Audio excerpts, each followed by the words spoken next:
The Diary of Girl Hazard. Chapter 1. Becoming Girl Hazard. Monday, September 22nd.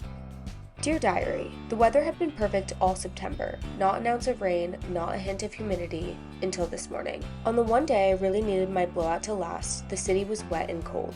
I glanced into the rearview mirror and the driver glanced back at me. We didn't know each other, but little did he know he was a part of my story. As I checked my phone, the time flipped from 10:55 to 10:56. We were stuck in traffic, the car wasn't moving, and honking echoed from every corner. Time management isn't my strong suit, but today, of all days, I couldn't be late. I had to get out and run.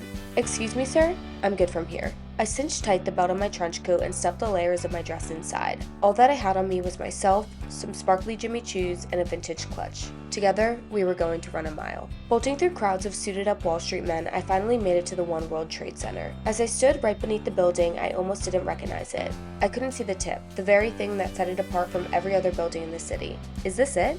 I ran up the stairs into the side of the building where I took a second to rest and fix my shoe before I started sprinting again. Through the front doors in a time-sucking security checkpoint, I found a security guard and tapped him on the shoulder. Excuse me, sir? I have an appointment with Margot Lane at 11 o'clock. He pointed me in the direction of an elevator and said Condé Nast, 85th floor. I was sweating, slightly late, and doing my best to not look so out of breath. I really needed to make this elevator ride count. I opened up my purse and pulled out 2 sparkly hair clips. I know I can always rely on a pair of clips to save the day. I quickly snapped one in on each side and touched up my gloss. The doors opened and I stepped out. The lady at the front desk escorted me into the waiting room. Staring through the large windows, I could see the entire city. The Statue of Liberty, the Empire State Building, even New Jersey. Another couple minutes passed and the lady returned. Ava, they're ready for you. As we walked further down the hallway, I thought to myself, take a good look around. Everything is about to change. Entering a new room, a tall brunette woman stood up and greeted me. Hello, Ava. I'm Margot.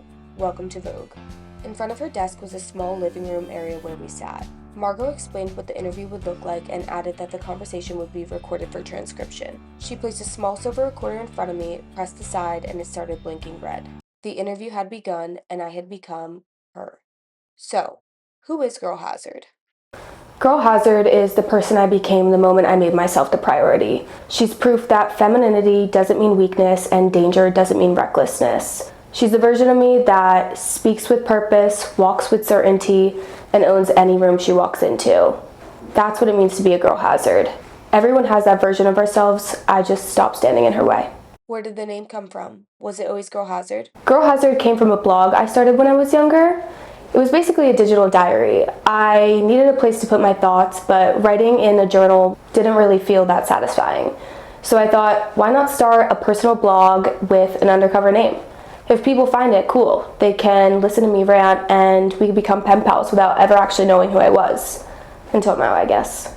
Was there a moment when you realized it was more than just a blog? That she was bigger than that? I have always been a big dreamer. One day I'd say, I want to be a movie star, and the next, a rock star. And still, I want to be all those things, but fashion pulled me in first. And honestly, I'm happy that fashion gets to be the first chapter. Of all the dreams, I'm not surprised fashion came first. It reveals so much about who you are before you even say a word. How would you describe your style? If you open my closet right now, you'd see it's almost entirely black, white, and pink. I like to keep it simple and sleek with a little bit of glamour. My go-to outfit is a black maxi dress with a big pair of diamond earrings. Simple, but still a statement. Do you think that's how your designs will feel too? Simple, but still a statement?